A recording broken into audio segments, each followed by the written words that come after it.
real close up, 'cause I'ma push you down, I'ma push you down. You can see me work that oscillate. Give a shiver, baby, make you shake. Just to hear you make the sounds you make, 'cause I'ma push you down, I'ma push you down. Oh, I'ma push you down. Oh, I can see you with my eyes closed. I can see you with my eyes closed shut. I can see you with my eyes closed. I can see you with my eyes closed shut. Yeah, I can see you with my eyes closed. I can see you with my eyes closed shut. Yeah, I can see you with my eyes closed. I can see you with my eyes closed shut.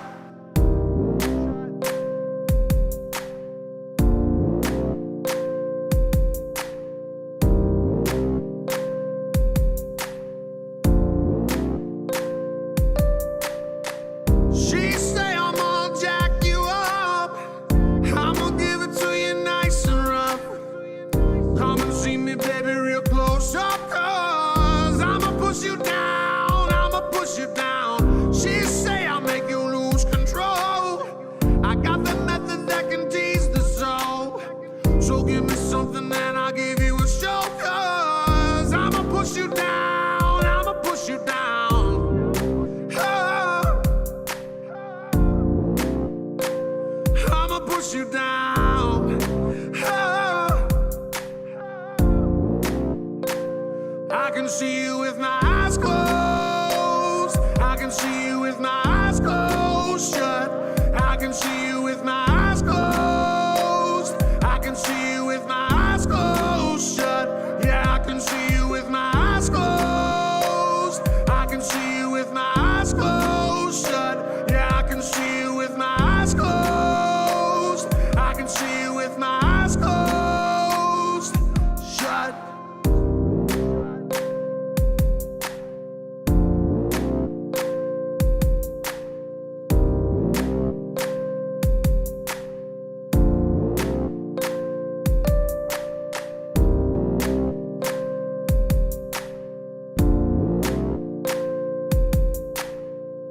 my eyes closed. I can see you with my eyes closed shut. Yeah, I can see you with my eyes closed. I can see you with my eyes closed shut. Yeah, I can see you with my eyes closed. I can see you with my eyes closed shut. Yeah, I can see you with my eyes closed. I can see you with my eyes closed shut.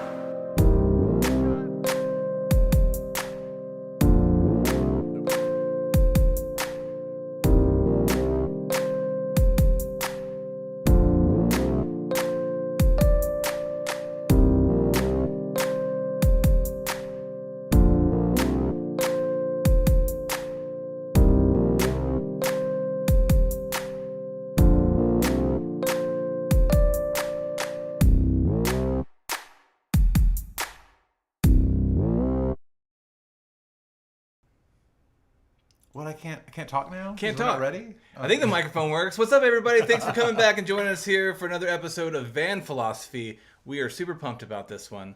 Sorry for the little bit of a late start. We had some microphone issues, but now we have our backup working. And I think it's loud enough. If you guys can't hear us, make sure you let us know in the comments there. I'm actually going to give it a little bit more. But yeah, so before we get into our story of the Lobster Boy murderer, or Lobster Man, Well, or not Lobster, Lobster Man. or Lobster Human. Because there was a Lobster Man. There was a Lobster There Man. was a Lobster Man. Yeah. This is about the Lobster Boy. It's about the Lobster Yeah. Boy. But before we get into that, let's talk about what we've been up to this week. I hit my head on my car door. Yeah, what is that? Yeah. No, I was just... We were looking at the camera and I was like setting it up. I was like, what happened to your forehead? No, I was just being like, I'm fine. I was just grabbing. Well, I don't care if you're okay or not. Stuff. I'm fine, by the way. I'm fine, by the way. He's like, "What's up with your head? Not, are you okay? What's up with your head?" Yeah. Did you get a concussion? No. Yeah. No, I was grabbing stuff out of the back of my car and just was tired and not paying attention, and I went and looked and it was like, what? And then that like bumped my head. Which that's the whole thing. Has any of you guys been just crazy tired this week? Crazy tired. Like I'm talking about like crawling a corner and like wanting. It's been crazy. Like it was weird because you were talking about it. I was like, yeah, dude, like all week. So I feel like it's not just me. It's Kyle too. Maybe my it's you friend, guys. my friend told me that her I guess it was her mom said she like went somewhere and came and was in the store for like 15 minutes and came back and her car was just yellow. Yeah. With pollen.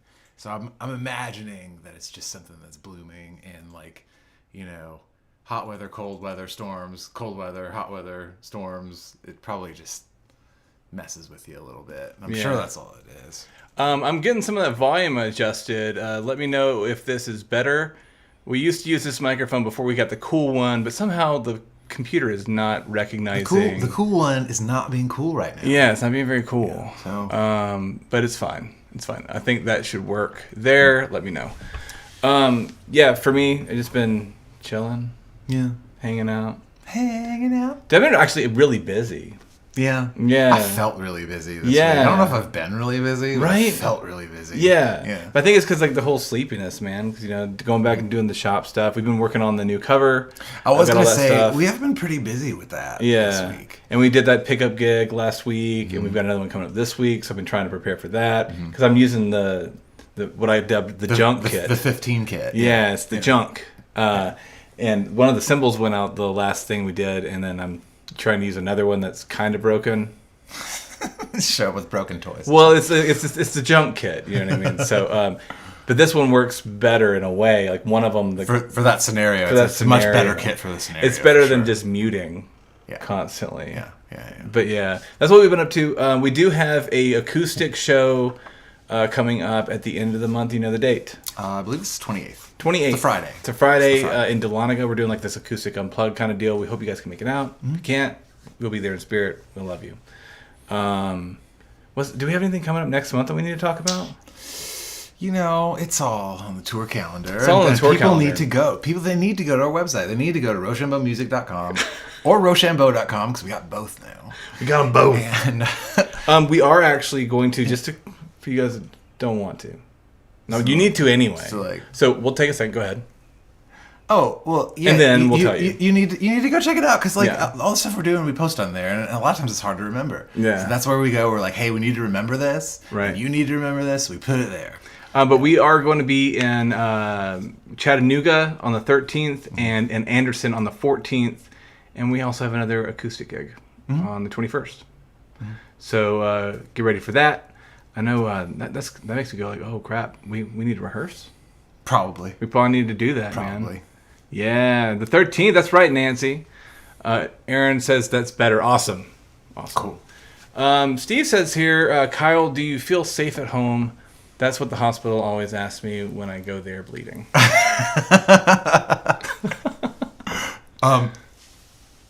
Yes, I'm fine. Yeah. No, but in all actuality, home's great. Yeah. So let's get into the story, man. And again, if you guys in the comments, make sure if you have any input, you have any questions about what's going on, we'll try to get to them. But let's get the story started, man. Yeah. So before we start, we kind of always say like this, these are like adult stories, so they can get kind of graphic at times, Right. Maybe even pornographic. Maybe. None of the pictures we have are like. No. We're not gonna get like shut off the air for this. Sure. Yeah. But yeah, so like there's some explicit content in there. Yeah. And also, I also want to say that I'm going to use the term sideshow probably a lot, but at the time it was called Freak Show, and that's what it was called. I think it's okay to say that it was a freak show because that's what the show was. I know some people that are sensitive to it, so I'm just going to say sideshow. Sure. But for all of you that know, like. It was called Freak Show. That's what they were called. Kyle's going to do that, and I'm going to say Freak Show. Yeah, and then we will have balance. And we'll have balance. Yeah. Because I think they're But that is weird though, because there's multiple terms that mean the same thing. We talk about this. Before we start, we can talk about it. Yeah. Because like when I was a kid, like it was cool to be called a freak. Sure. It was like you were a part of something, and it was like, because you were a something freak. And see, you were a Star Wars freak. Yeah. Or you were a Jesus freak. And see, for me, it was people called our social groups freaks in a mean way. Mm-hmm. And then we decided that, yeah, we're freaks. That's what they're you took over the word for yourself. Right. Yeah. So, and most people I meet, like, don't really have a lot of negative memories about that word. No. But I know that some people are sensitive. Some people do. So if you are sensitive to it, you can write us a long letter and explain yourself, and we'll apologize. Leave in the comments. Let us know. Let us know about Bob Ross. Okay. That was the most clever comment, by the way. It's an inside joke now. You can go watch our music video, Criminal. Oh, Criminal. Go read the comments. That is the most legit. I was like, I like that. That was so good. Totally, it's too so good. good. It's too good not to laugh. If you're out there and you're watching this, good on you, man. All right. Let's go ahead. Get in the story. All right. So in the early 1950s, there was this really pretty young lady. Her name was Mary Teresa Herzog. And Mary grew up with a very, very abusive family. An unfortunate name. Herzog. Yeah. Or it could be Herzog, but I think it's Herzog. Yeah. Anyway, and her father was very abusive, and when he would abuse her, he would say things like, "What are you going to do, run away to the circus?" You know? And so finally, at the age of 19, she'd had enough, and that's exactly what she did. She went and found circus. She's like, "Yeah, Dad, that is exactly what I'm going to do. That's what I'm doing." So Mary found a traveling carnival that took her in. And Mary never disclosed what her job was at the carnival, but we can kind of assume that if you're a relatively normal person at the time and you don't have any experience in entertainment, you're probably working behind the scenes, like feeding the animals or helping with the sideshows. Yeah, or shoveling up some elephant selling tickets. Yeah, probably something like that. Always something to do. But what we do know is that she worked in very close proximity to an act in this traveling carnival called the Lobster family. Right. And I think we have a picture of We do. So the Lobster family comprised of father Grady Franklin Stiles, his wife Edna, and his 4 children. And Grady and his children had this genetic condition called ectrodactyly. And ectrodactyly is not a dinosaur. No, it does kind of sound like a dinosaur. Yeah, doesn't it? But it's actually a genetic disorder. Yeah, it's not a dinosaur. It's an ectrodactyly. So it actually is. It's a genetic disorder. Okay. And I think we actually have. You can see it in this photo. You can. And I think, like, obviously, there's lots of variations in it. You can see in that photo. You want to put it? Yeah, that sometimes the hands will fuse together differently, but it's also the feet as well. Right. Yeah, let me pull up this other one. You We can have see another a little bit photo. closer. Yeah, it's like a more modern photo of this because it still exists. It still exists. Mm-hmm. So basically, what it is it's the thumb and the index finger here are together, and these fingers are together, but this one does not exist. Yeah, it kind of is what they describe. Kind of what it seems like. Yeah. It is hereditary, Nancy. We'll see some of that here in a little bit, right? Yes, because the father, Grady Stiles, was actually from a long line of sideshow entertainers, and I think the family history goes back almost 100 years of having this genetic disorder and being a part of some form of spectacle or entertainment. So he was like already in it. And so his kids were kind of born into it.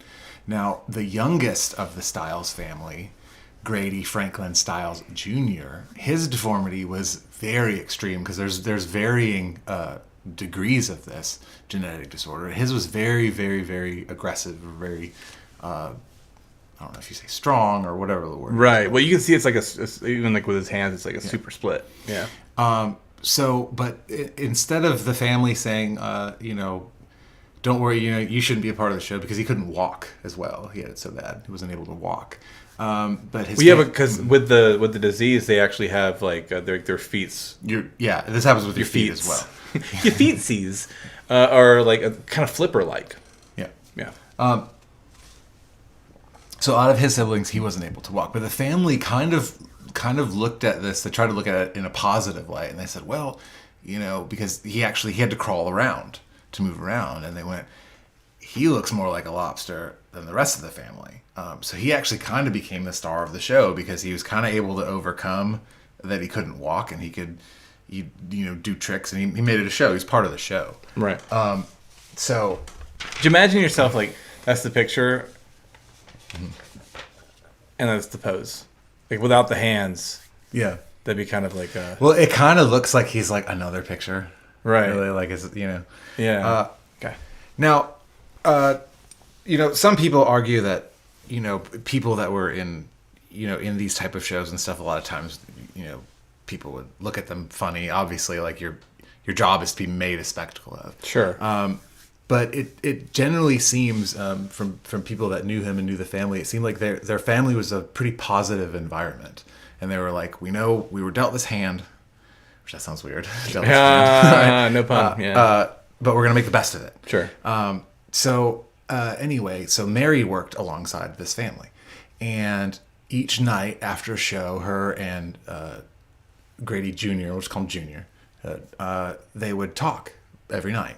And they would talk about the show and the town that they were in and the people that came. And, these people have a weird accent here, whatever, they're traveling, And they'd joke around, and they'd talk about how horrible life could be and how cruel the world could be, but that they were grateful that they kind of found this family in this traveling carnival and that they had each other. Right. And so through, talking and getting to know each other, Mary actually started to see how beautiful Junior was to her, and this shy, unassuming, sweet person that had this deformity. She just saw him for him, and one night on one of their talks she said, I think I'm falling in love with you, and he's like, I'm falling in love with you too. So in 1958 they get married. Yeah. Anyway, they get married and they have 2 children. Their first child, Donna, was born with no genetic abnormalities, but their second daughter, Kathy, was born with ectrodactyly, just like her father. And so they lived a relatively happy life, the carnival life together for a few years. Right. I mean, as much as it could be happy. I mean, you imagine like...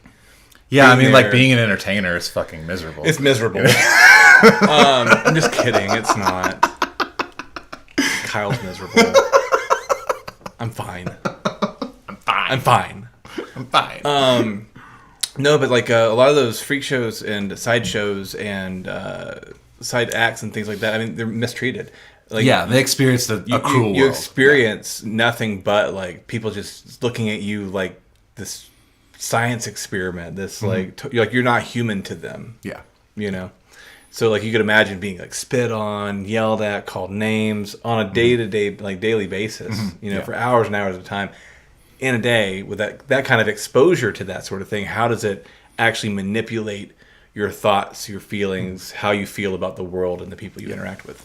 And basically because of that, Junior started drinking. And, the ectrodactyly that he had more than likely was extremely painful as well. So he's, probably got a lot of emotional pain that he deals with, physical pain, so he starts drinking. And he drinks a lot. They said he would drink up to a bottle of Seagram's in a night. Right. And because of his drinking, he began abusing the children physically, and he was actually sexually and physically abusing Mary. Yeah. So this sweet, shy, unassuming guy, this circus boy that she fell in love with had kind of transformed into what his children later would describe him in interviews as the devil himself. Right. So Mary... So he was verbally abusing the children. And verbally and physically abusing the children. And physically abusing. Physically and sexually abusing. And sexually. Her. And there was also a story, and I don't know if we get into this later, if I'm spoiling anything, but whenever he... Yep, we're going to get to that. Awesome. Yep, okay. Great. Don't give it away. And surrounded, and Nancy here saying, and surrounded by the same people all the time. Right. Mm-hmm. Yeah. Yeah, so Mary kind of realizing that her life had returned to this familiar nightmare of domestic abuse, decided that she would leave him. So she divorced Junior in 1973, and she eventually marries a little person named Harry Newman, who was kind of famously known at the time as the world's smallest man. Yeah. And I tried to find a picture because they said like he's pretty famous in the time, but I couldn't find a picture of him. But anyway, Junior, after the divorce, because he was kind of able to play the part of this sweet, shy, unassuming guy that had an unfortunate deformity, and being relatively famous, got custody of the kids and moved them to Pittsburgh, where he married a woman named Barbara, and together they had a boy, Franklin Grady Stiles III. Well, in his abusiveness, though, too, one part of the story is that the reason he was able to get custody of the children is because she didn't know about it. She didn't know about the hearings. He wouldn't. Oh, he wouldn't. He wouldn't tell And he them. was the only one that went. Yeah. Oh, I So see. she didn't show up because she didn't know anything about it. Because being secluded like that in that environment, yeah. Yeah. So fast forward a couple years. In 1978, Junior's oldest daughter. They do look cute. No, sorry. I'm sorry. Yeah, go ahead. I'm interrupting, man. But look how adorable they look. Mm-hmm. He looks like, I mean, They look like in a this happy family. Happy family, doing their thing. You know, little guy up there is like clawing his eye out. You know, it's cute. It's cute. Anyway, continue. So in 1978, Junior's daughter Donna is 17, and she starts dating a boy named Jack Lane. And And he was a lead singer of a British band. it kind of looks like this photo may have been like, you know, what's the word, like restored, Sure. or something. You know what I Yeah. mean? Kind of looks like someone touched up this photo. It's like they took someone's nose and put it on a different face. It almost looks like Snape, but like a happy younger one. Like a young, happy Alan Rickman. Yeah. That sings for like a weird alternative British band. Mm-hmm. Yeah. I don't think that Jack did Any of those things. Any of those things. Yeah. He's probably just like a normal, 17-year-old boy in the 70s. You know? Right. Sure. But anyway, so Grady Jr. hates Jack, and he tells his daughter on multiple occasions while he's drunk that he's going to kill him.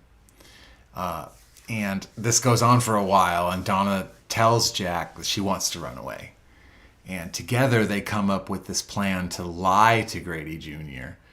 And tell him that Donna is pregnant, and they're going to run away together, start a family. Right, and that calmed him down, because now that he thinks that she's pregnant, he's like super like, okay. Yes. So yeah, what happens is because they're expecting Dad to blow up and be pissed, but he calms down, and he seems like he does this complete 180, and he says stuff like, "Well, why don't you just come home? This is amazing. I'm gonna be a grandfather. Just come home. We'll figure it out. I'm sorry."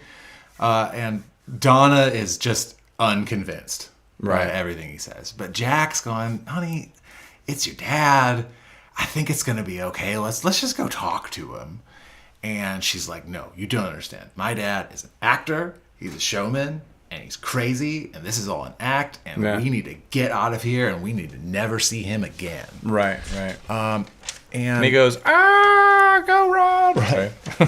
so, but, Jack still goes, "I don't know. I think we should at least talk to him." So Jack contacts Grady Jr., and they arrange a time for the two of them to sit down and talk. And "I'm sorry for the mistakes I've made in the past. I was drinking, but I've quit drinking. You're going to be the father of my grandchild. Everything's going to be great. And this kind of changes our relationship because you're family now." So Donna, again, begs Jack, "Do not go talk to my dad. Don't go see my dad. We just need to leave that life behind. I'm telling you something's wrong." Right. And Jack says, I'm just going to go talk to him. So he tells her, I'm just going to go talk to him. So he makes his way over to Grady Jr.'s house and knocks on the door. And he hears Grady Jr.'s wheelchair approaching the door, because most of the time he was in a wheelchair. Can we get a reenactment? And so the door opens, and the last thing that Jack sees is Grady's shotgun. And as soon as the door opens, Grady immediately, without hesitation, shoots Jack twice. And Jack falls back onto the front porch. Now, Donna, knowing that something was going to happen, decides that she was just going to follow Jack. And so she arrives just a few minutes later and sees Jack shot lying on the porch, runs over to him, and he's still alive. And she dies in his arms. And so as he takes his last breath, she looks up at her dad, and he looks down at her on the floor, and he says, and he smiles, and he says, "See, I told you I'd kill him." Right. And closes the door and goes back inside. So she's like completely shocked. And so obviously Junior is arrested. But again, playing the part of this sweet, shy, unassuming man with an unfortunate deformity, he's only sentenced to 15 years house arrest and probation. Right. Well, it was also known because the court deemed him like they could not do what it took to take care of him. Like he was so unhealthy at this point. He had cirrhosis of the liver, and they didn't have the funds to actually house him and take care of him. So they gave him house arrest. Yeah. So Mary, Donna's father, hears of this happening, and she has since divorced her husband Harry, and when she hears of this, a lot of people think that something flipped in her brain, and this is the moment where she is going to plan her revenge. So she was divorced from her second husband, and she decides to re-enter Grady's life. And she tells Grady that she still loves him, and she's reminding him of those nights that they spent together in the carnival and how they would always talk. And she, said she still loved him.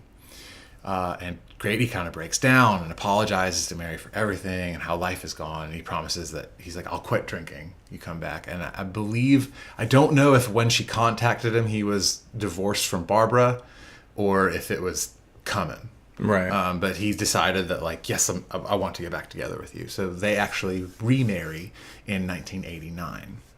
And Mary had a child with Harry, the world's smallest man. And his name was Harry Newman III because her husband was also a junior. So she married two juniors. Not to be confused with Harry Oldman. Right.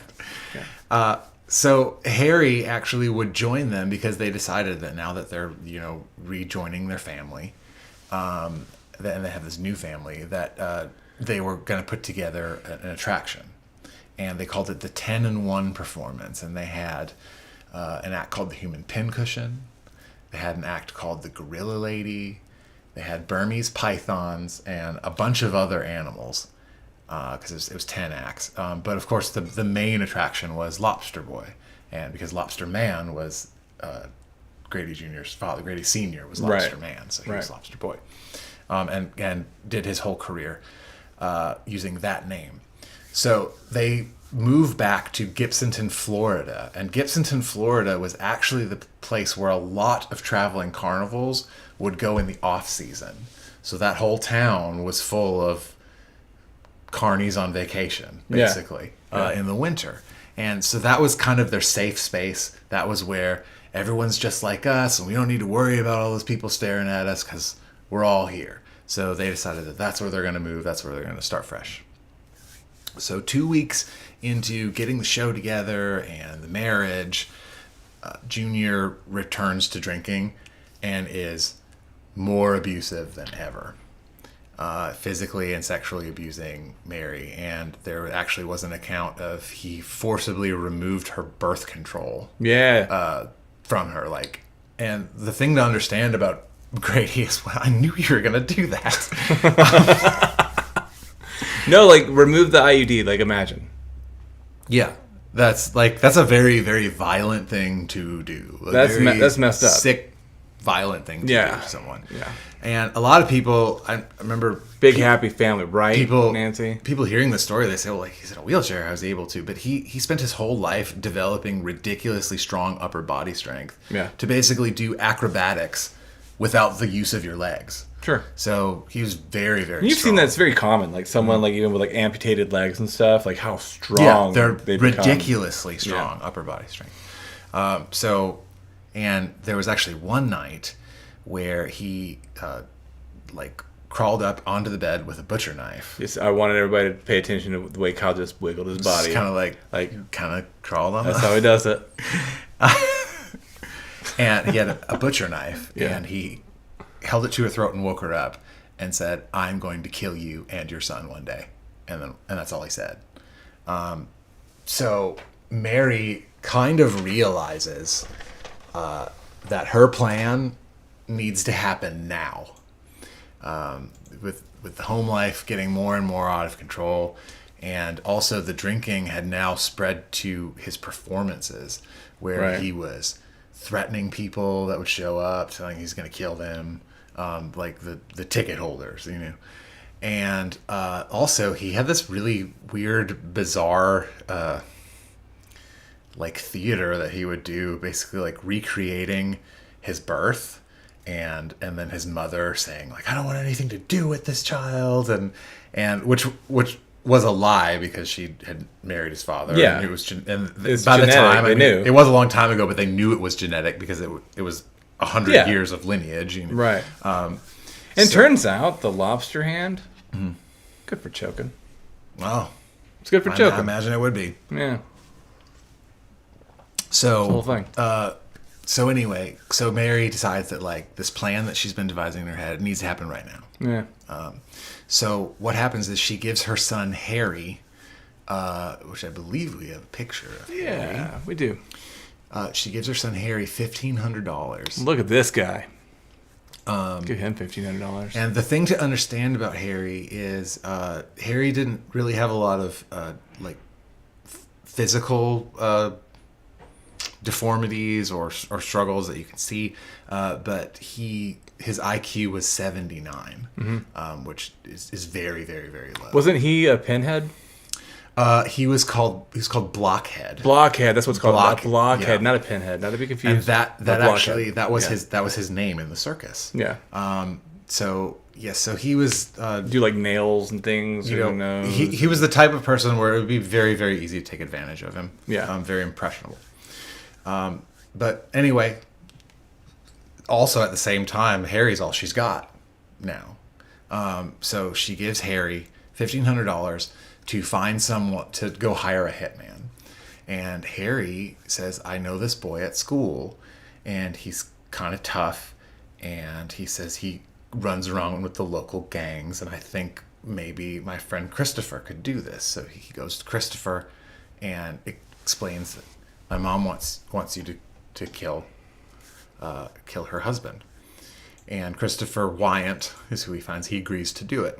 I think we have a picture of Christopher too, right? Yes, we have a picture of him as well. So He just got done crying. Something. So on November 29th, 1992, Mary tells Grady that she's going to step out for a bit. She's going to go over to some relative's house just for a quick visit, and she'll be right back. And Mary later would tell authorities that Grady's last words to her was, "Okay, hurry back."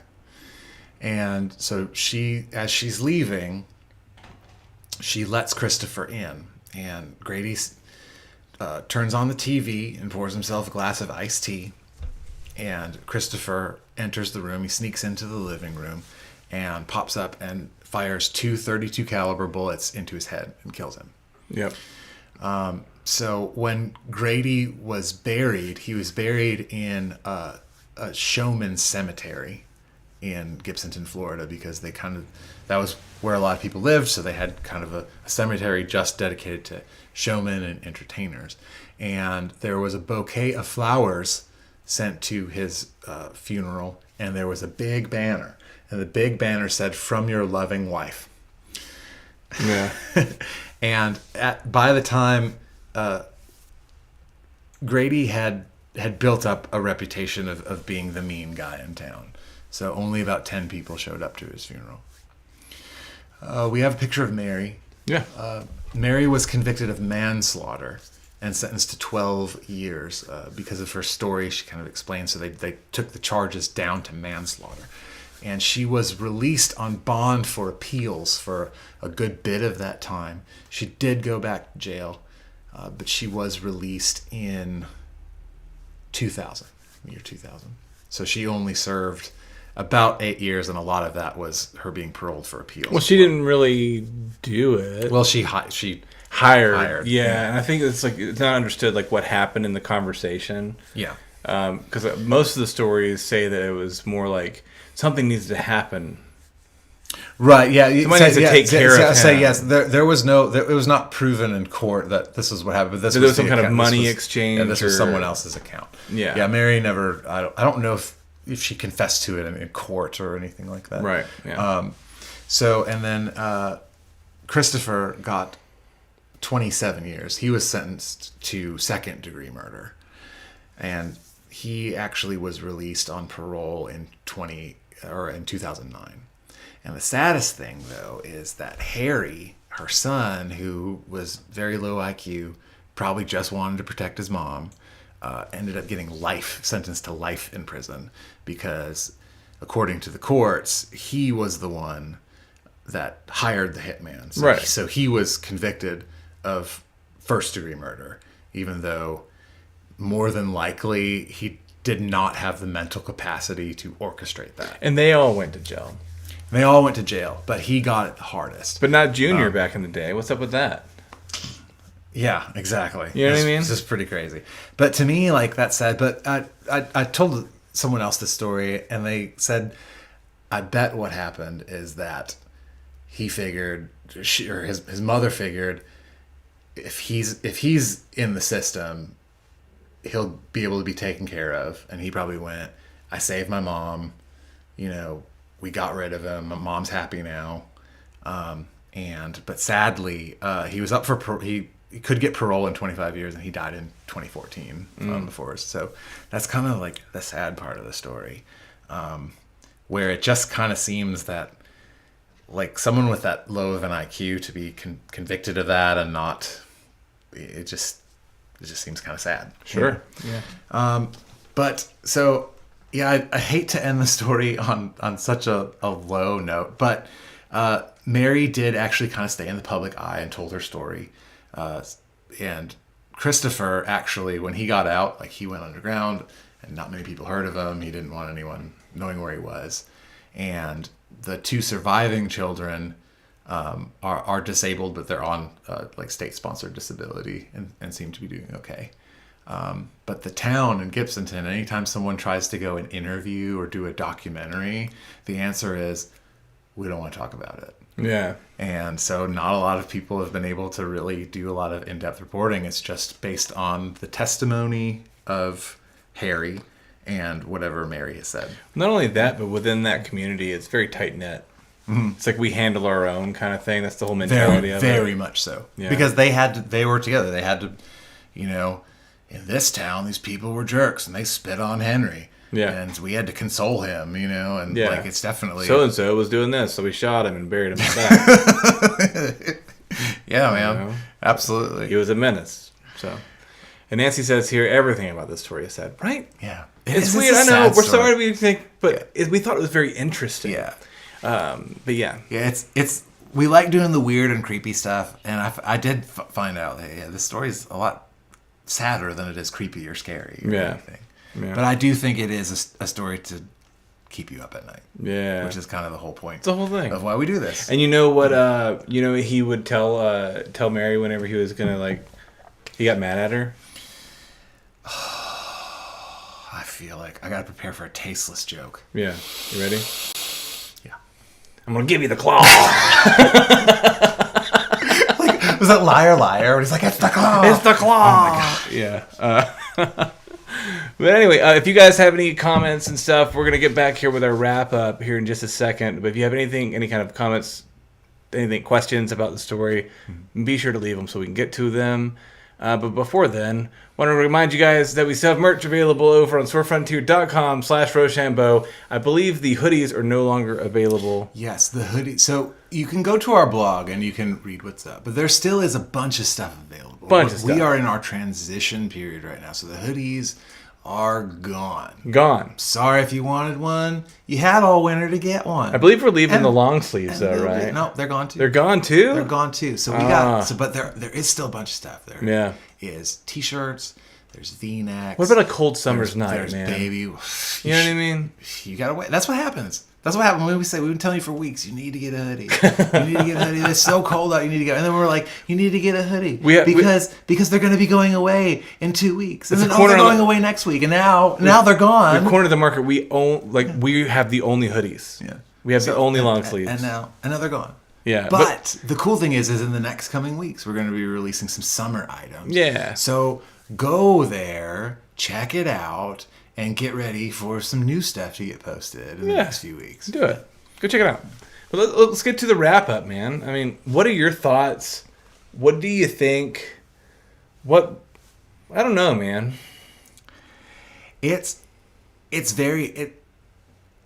Reading about the story and doing some research and seeing some interviews is very much. I've seen people like this in my life where they're in so much pain, they just need to drink, or they just need to take some pills or something. There's more of that in the world than you realize. Yeah, and they turn into a completely different person when they're altered. Right.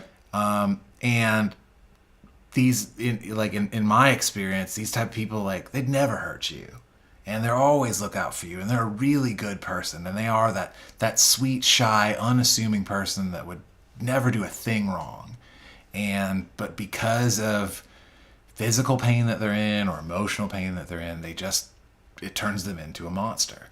And like I said, it's sad. So my final thoughts are, like, if you know someone like that like has an addiction problem that is changing who they are, figure out the right way to help them. Right. There's a right way to help them, with whether suggesting counseling or just whatever it needs to be. Everyone's situation is different. But this story kind of really made me see that, like, what pain, whether it's emotional or physical, can do to a person and totally change them into this monster. Right. And now I don't dislike you as much. I just see you as like this monster. Yeah, exactly. It kind of like it's like a thing where it's like you realize you're reading Frankenstein and you're like, oh, he's not a monster, he's just misunderstood. And that's how life is. That's how people are. My final thoughts are really like I've been able to do nothing but stare at Kyle's injury on his forehead the entire video. It looks so much worse on camera. It really does. So much worse. I don't know. I think it looks just as bad in person. Does it? But, just me. It is great. It is the whole thing, like the effects of on the psyche, like that whole like nature versus nurture kind of thing. Mm-hmm. Because whenever you're subjected to that kind of stuff over and over and over, being told this, that, and the other, that seems to be a common trend with most abusive situations, whether it be the victim or the abuser, abusee. Abuser and abusee. Yeah, I don't know. Yeah, you say victim. You say victim. Yeah, abuser and victim. Yeah. But I think that it's odd. The world's full of like dark, crazy things. The world's full of like sad things, happy things. It's unfortunate. Some of these things are just unfortunate. It sounds very unfortunate to me that the whole thing's happened. That had to be the situation for them to live in, to make ends meet. Because they did pretty well. They made good money, but like that's what you have to do to make good money when you have that kind of thing. That's kind of sad. Let's see here. Aaron says, I mean, it did snow in April. It did snow in April. Why are we taking away hoodies and long sleeves? I don't know. Ask the people. Because the decision was made probably like the day before it was snowing. Right. Yeah. That was crazy, man. That was insane. It was crazy. And now it's like super hot outside. Mm-hmm. It's muggy. It's muggy and hot. This week, I was like, I walked to the mailbox and was like, I'm pouring sweat. Aaron also says here, I disagree that level of sadism isn't caused by the alcohol. Absolutely. That's fair. That's definitely fair. Yeah, fact. I don't think that everyone, like, if you don't drink and then you start drinking, you're going to become like a murderer. Like, sure. I don't think that at all. I think that, yes, there definitely is way more going on than just alcohol abuse. Yeah. Well, I mean, there's people that don't do drugs that Yeah, literally absolutely do the worst of things. It can exacerbate certain things, and 'cause it lowers the inhibitions and things like that, allowing that wall to be broken down. But yeah, it has to be there. Yeah, It has to be there in the first place. Alcohol itself isn't really causing those things. Oh, it's the victim and the perpetrator. Victim and perpetrator. Yes, that's definitely a better way. Better way to say it. Hey. But yeah. So let's get over to remind everyone to go to Patreon. Patreon, go. You guys are the reason why we're able to do stuff like this. If you guys enjoy content like this and you enjoy the videos that we're doing, the music stuff, hey, you just like us as folks. You're like, I like those guys. Please consider to go over to patreon.com/Roshambeaux, and even like a little as $1. Yeah. It goes a long way. We'll give you a shout out, and you get early access to stuff, and we'll love you for forever. Yeah, like when the merch comes out, everybody on Patreon, they're gonna know what's up. Yeah, you know what's up. You know what's before up. everybody else does. It's a whole thing, man. And we're working on the new video right now. Not the video part of it, but the music part of it at the moment. We're hoping to get wrapped up with that as soon as we can. Things are so crazy. But we are so grateful for every single one of you guys. Right? Yeah. Tell them how grateful you are, Kyle. Go ahead. Like, it's hard being an independent Some would say musician, harder. Yeah. an entertainer. It's like Mike's. It's harder. And a lot of times you wake up and you go, what am I doing? What am I doing? And it's people like you that make you go, that's what I'm doing. Yeah. I'm doing that. Yeah. For those people. Yeah. And I'm so grateful. It's so awesome having y'all. There's tons of gratitude in there. Big time. All right. Let's get to our little end here. Nancy says here, 100% agree. Yeah. I think that was an awesome point to make for sure. Let's see here. Steve says Prince foresaw the April snow when he wrote "Sometimes It Snows in April" in 1986. Oh, that's what I'm gonna be listening to. We need to hang up and turn that song on. That's a whole Check thing. that out. Nancy also says here, I am grateful for the live show coming up. Hey. Yeah, absolutely. It should be fun. Hopefully we don't mess everything up. I'm hoping we don't. It'll be all right. I'm thinking I'm going to nail it.